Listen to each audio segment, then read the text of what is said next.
विचारः। अष्टाध्याय्याम् उपदेशपदघटितानि कतिचन सूत्राणि सन्ति। उपदेशे अजनुनासिकयित् तदुत्तरसूत्रं वर्तते हलन्त्यं, तत्रापि उपदेशपदम् अनुवर्तते। एवम् एका च उपदेशे अनुदात्ता, आदे च उपदेशे अशिति, उपदेशे त्वतः, एवं रीत्या उपदेशपदघटितानि सूत्राणि सन्ति। तत्र उपदेशपदार्थः कः इति संशयः। संशयस्य बीजं किम् इत्युक्तौ विभिन्नार्थक प्रत्यय संभावनया भावार्थः ग्राह्यो वा करणार्थः ग्राह्यो वा इति संशयः जायते। प्रथमाध्याये तृतीयपादे द्वितीयं सूत्रं वर्तते, उपदेशे अजनुनासिकयित् इति सूत्रं। तत्र उपदेशपदार्थः कः इति विचारः क्रियते। काशिकावृत्तौ उपदिश्यते अनेनेति उपदेशः, किं तद् उपदेशनं, धातुपाठः, प्रातिपदिकपाठः, गणपाठः इति काशिकावृत्तिकृता निरूपितं वर्तते। अर्थात् तन्मते उपदेशशब्दः करणार्थकः। ततः भट्टोजीदीक्षितेन वैयाकरणसिद्धान्तकौमुद्यां सूत्रार्थनिरूपणे उक्तम् उपदेशः आद्योच्चारणम् इति। अर्थात् अनयोः मतभेदः वैलक्षण्यं वर्तते। एकेन करणार्थकत्वम् उक्तं, भट्टोजीदीक्षितमहाभागेन भावार्थकत्वम् उक्तम्। अत्र किं ग्राह्यं, किं भाष्यप्रामाणिकम् इति विचारः। प्रथमतः भाष्यं विचारयामः। उपदेशे अजनुनासिकयित् इति सूत्रे भाष्ये आरम्भः कृतः। उपदेश इति किमर्थम्, अभ्र अटितः अपः इत्युक्तम्, अपः इति अटितः इत्यस्य उपलक्षणम्। अयं प्रश्नः किमर्थं कृतः, शङ्ककस्य आशयः कः इत्युक्तौ प्रक्रमते उपक्रमते, तत्र उपसर्गभेदेपि अर्धे वैलक्षण्यं नास्ति। तद्वत् उपदेशः उद्देशः इति पदद्वये उपसर्गभेदेपि अर्धभेदः नैव वर्तते। कुतः उपदेशपदं ग्राह्यम् इत्यभिप्रायेण आक्षेपः कृतः, उपदेशपदं किमर्थम् इति। तस्य समाधानमुक्तम् अभ्र अटितः इति। आङ्गोनुनास् अयं वैदिक छान्दसः प्रयोगः। आङ्गोनुनासिकश्छन्दसि इति एकं सूत्रमस्ति। अटितः आङ्पूर्वक अटधातोः क्तप्रत्ययः इडागमः अटितः इति। अत्र अभ्र अटितः इत्यवस्थायाम् आङ्गोनुनासिकश्छन्दसि इति सूत्रेण आङ्गः अनुनासिकः कृतः। यदि उपदेशपदं न स्यात् इत्यभिप्रायेण समाधाता, यदि उपदेशपदं न स्यात् तर्हि अत्र आङ्गोनुनासिकश्छन्दसि इति सूत्रेण यः अनुनासिकः कृतः, अनुनासिकधर्मविशिष्टः आङ् यः वर्तते तस्यापि इत्संज्ञा प्रसज्येत। यदि इत्संज्ञा स्यात् तर्हि आदितश्च इति सूत्रेण इन्निषेधापत्तिः तद्वारणाय उपदेशग्रहणं कृतम् इति समाधात्र इति समाहितम्। तदुत्तरं भाष्ये पुनः विचारः कृतः कः पुनः उद्देशोपदेशयोः विशेषः किं वैलक्षण्यं वर्तते तत्र प्रक्रमते उपक्रमते उपसर्गभेदेपि एक एव अर्थः एवमेव अत्रापि उद्देशपदेन यो अर्थः उपदेशपदेनापि स एव अर्थः किल इति अभिप्रायेण तत्र शङ्का कृता तस्य समाधानम् उक्तं प्रत्यक्षमाख्यानम् उपदेशः गुणैः प्रापणम् उद्देशः इति प्रत्यक्षमाख्यानम् इन्द्रियगोचरस्य अर्थस्य प्रत्यक्षतः कथनं वर्तते सः उपदेशः उदाहरणं वदामि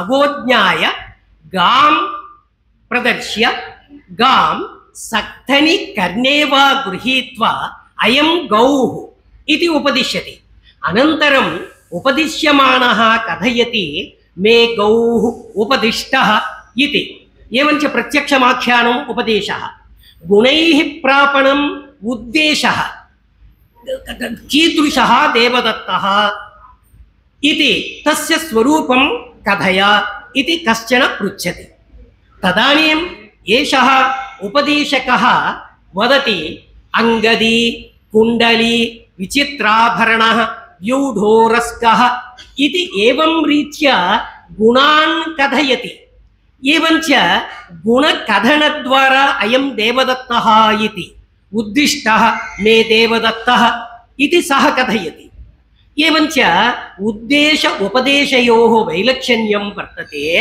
आङ्गोनुनासिकश्छन्दसि इत्यत्र अनुनासिकधर्मेण अनुनासिकधर्मः तत्र विहितः अयम् उद्दिष्टः नोपदिष्टः कदा उपदिष्टः भवितुमर्हति यदि अनुनासिकघटिततया आङ्गः उच्चारणं स्यात् तदानीम् आङ्ग आङ्ग आङ्गो आ इति एवं रीत्या उच्चारणं कुर्यात् तदानीम् उपदेशः भवितुमर्हति इति तदुत्तरं पुनः शङ्ककः शङ्कते आक्षेपकः शङ्कते किमिति प्रत्यक्षमाख्यानम् उपदेशः इति भवता उक्तं लोकानुभवः एवं वर्तते प्रत्यक्षमाख्यानम् उद्देशः गुणैः प्रापणम् उपदेशः इति लोकानुभवः वर्तते कथं वर्तते इत्युक्तौ कश्चन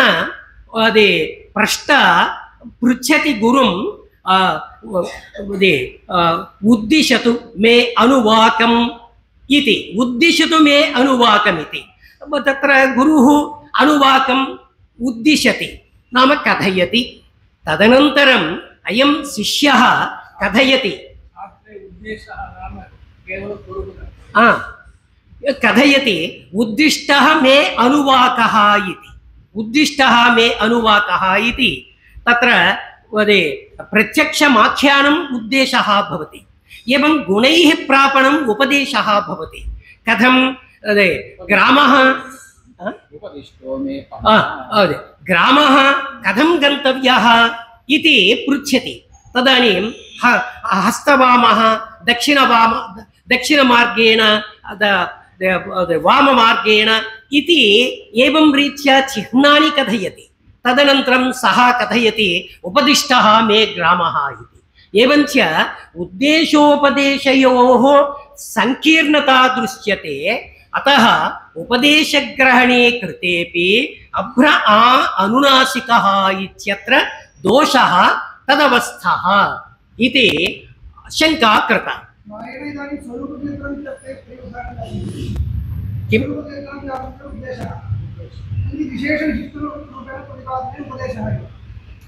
एवं तत् संकीर्णता वर्तते इति एवं प्रत्यक्षमाख्यानम् उपदेशः उद्दिष्टः मे अनुवाकः उपदिष्टः इति कथनवेलायाम् उद्दिष्टः मे अनुवाकः इति प्रयोगः अहं कथयामि प्रत्यक्षमाख्यानम् उपदेशः भवितुमर्हति प्रत्यक्षमाख्यानम् उद्देशोऽपि भवितुमर्हति लोकानुभवात् अतः उपदेशग्रहणे कृतेपि यथा तत्र प्रत्यक्षमाख्यानम् इति भवता उक्तं प्रत्यक्षमाख्यानम् उद्देशोऽपि भवितुमर्हति एवञ्च आङ्गमुद्दिश्य अनुनासिकः विहितः एवञ्च तस्यापि ग्रहणं स्यात् तदानीम् अभ्र आ अटितः इत्यत्र दोषः तदवस्थः इति आक्षेपः कृतः। तदनन्तरं वार्तिककृता उपदेशपदेन इदमपि स्वीकर्तुम् उद्देशस्यापि ग्रहणं स्यात् इति अभिप्रायेण शङ्का कृता। तदुत्तरं वार्तिककृता उक्तं इत्सं वचनं सिद्धञ्च उपदेशनवचनात् इति।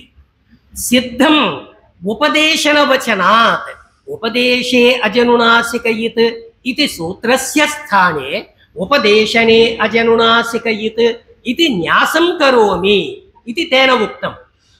अर्थात् अत्र उपदेशनं करणघयन्ततया न्यासः कृतः। तदुत्तरम् एतावत्पर्यन्तं वार्तिकमतं। तदुत्तरं भाष्यकारैः तत्र समाहितं वर्तते इदं वार्तिकं मास्तु उपदेशपदेनैव उपदेशपदमेव करणघयन्तोऽपि भवितुमर्हति इति तत्र विचारः कृतः। तत्र समयः अल्पः वर्तते अतः तदेव प्रतिपादयामि मतभेदः तत्र एवं वर्तते उपदेशपदेन करणघयन्तः कथं भवितुमर्हति इत्युक्तौ कुर्चल्युटो बहुलम् इति बहुलग्रहणात् करणे घञ् इत्युक्तम् इति उपसंहारः कृतः। अत्र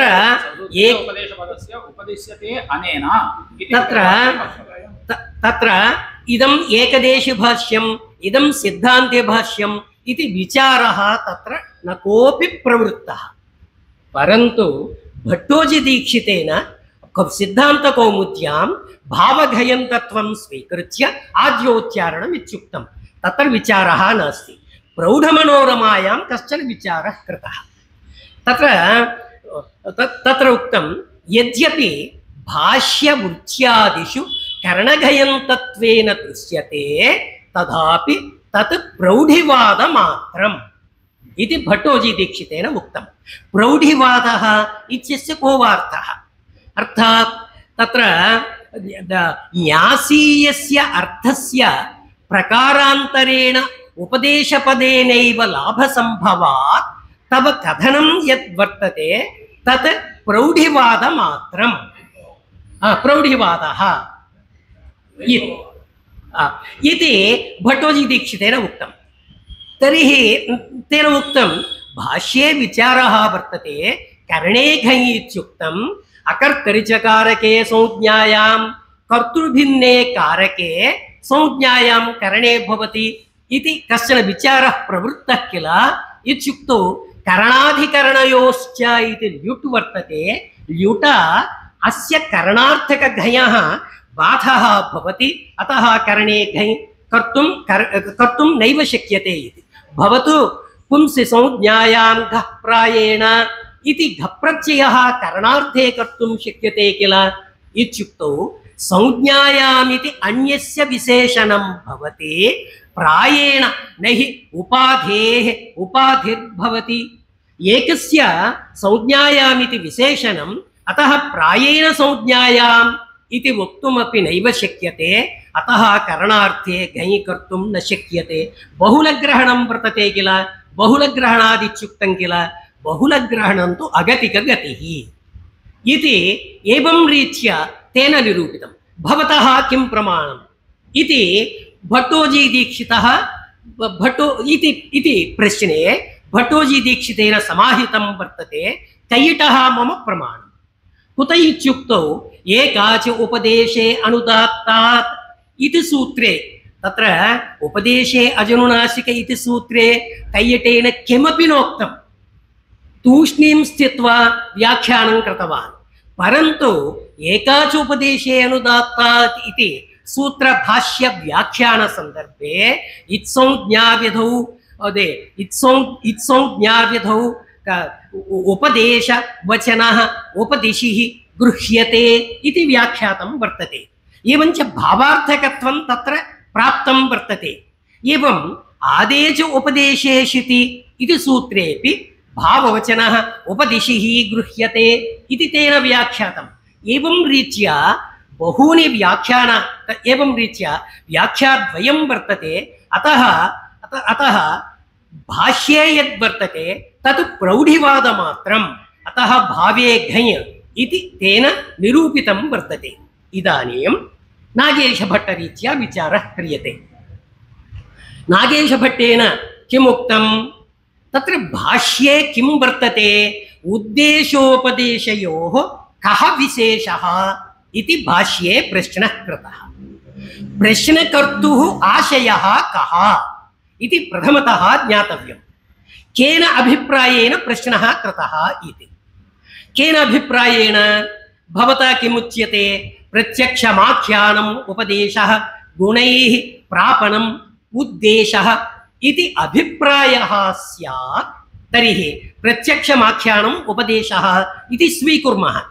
तर्हि अहं दोषं प्रदर्शयामि इति तेन उक्तं। किमिति? तत्र लृटः सद्वा इति सूत्रं वर्तते। लृटः सत् विधीयते।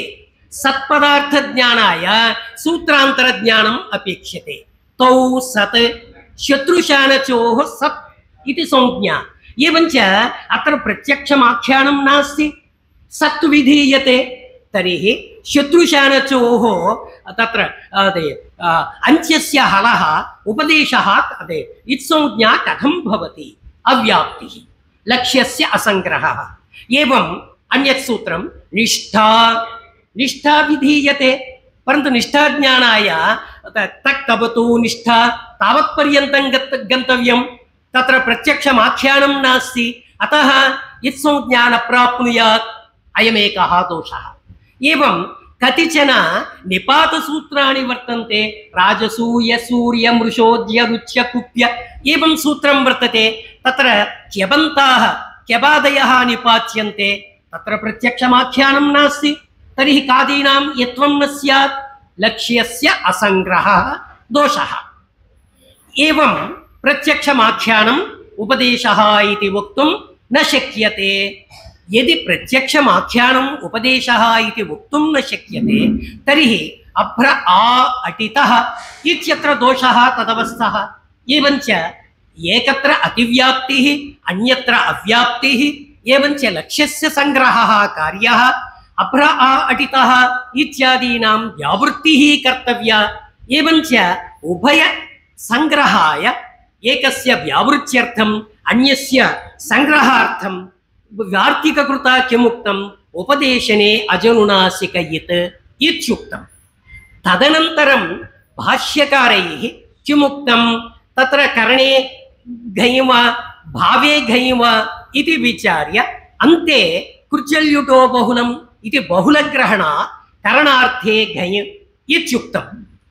तत्र कश्चन विचारः क्रियते। इदानीं प्रौढिवादमात्रम् इत्युक्तं। प्रौढिवादः इति भवितुं नार्हति। यतः उपदेशे अजनुनासिकयित् इति सूत्रे भावार्थकप्रत्ययान्तः उपदेश शब्दः इति भवता उक्तं। तदेव पदम् अत्र हलञ्जम् इति सूत्रेऽपि अनुवर्तते। यदि अत्र भावार्थः स्वीक्रियेत तर्हि पुनः दोषः हलञ्चम् इति सूत्रे। एकम् उदाहरणं प्रदर्शयामि। भवतः ठक् छसौ इति। भवतः ठक् भवतः छस् इति भवतः ठक् छस् छ यदि न्यासः स्यात् तर्हि प्रत्यक्षमाख्यानं भवति। परन्तु इदानीं भवतः ठक् छसौ इति समस्तं पदं वर्तते। अतः प्रत्यक्षमाख्यानं ठक् छस् इति समुदायः भवति। समुदायान्त्यस्य इत्संज्ञा स्यात्, कादेः इत्संज्ञा न स्यात्। एतादृशाः दोषाः वर्तन्ते। अतः उपदेशशब्दः भावार्थकः भवितुं नार्हति। पुनः कश्चन दीक्षितमतानुयायी आक्षेपः कृतः भट्टमतस्य उपरि। भवता उक्तं हलञ्चम् इति सूत्रे करणघयन्त उपदेशशब्दः अनुवर्तते इति। भवतु करणघयन्त उपदेशशब्दस्य यदि अनुवृत्तिः स्यात् तर्हि तत्र भाष्ये हलन्त्यम् इति सूत्रभाष्ये उक्तं वार्तिकृता उक्तं व्यवसितान्त्यमिति वक्तव्यं। के पुनर्व्यवसिताः धातुसूत्र निपात आगम आदेशाः गणोनादि एवं आगम आदेशाः प्रत्यय निपात आगम आदेशाः इत्युक्तं किल। इत्युक्तं धात्वादयः नाम प्रयुज्यमानस्य साध्वनुशासने करणभूताः ये धात्वादयः ते तेषाम् अन्त्यस्य व्यवसितान्त्यमिति वक्तव्यम् इति वार्तिककृता उक्तं। यदि भवदुक्तरीत्या करणे घञ् स्यात् तर्हि तस्य विरोधः आपतति किल। कथं तत्र विरोधपरिहारः इत्युक्तौ भवता यदुक्तं तत्सत्यं।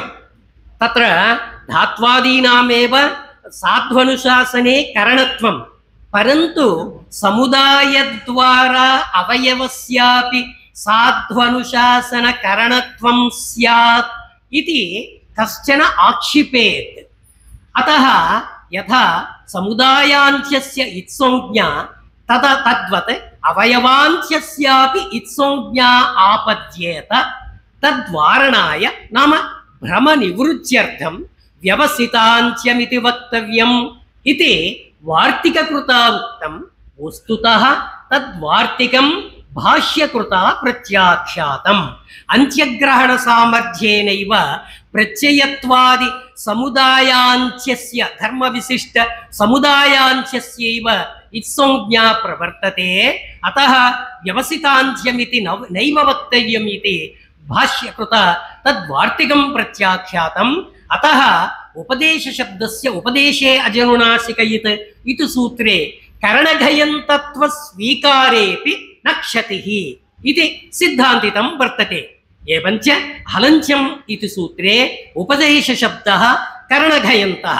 तर्हि एकाचोपदेशेरुदात्तात् आदेचोपदेशेषिति इत्यत्र कैयटोक्तव्याख्यानस्य का वा गतिः इत्युक्तौ तत्र उपदेशशब्दः भावघयन्तः। अन्यत्र सर्वत्रापि उपदेशेत्वतः एकाच उपदेशेरुदात्तात् आदेच उपदेशेषिति इत्यत्र सर्वत्रापि आद्योच्चारणार्थकः उपदेशशब्दः उपदेशे अजनुनासिक इति सूत्रे हलन्त्यम् इति सूत्रे च करणार्थकः उपदेशशब्दः अयमेव भाष्यारूढः इति नागेशभट्टेन समर्थितं वर्तते। नमस्कारः।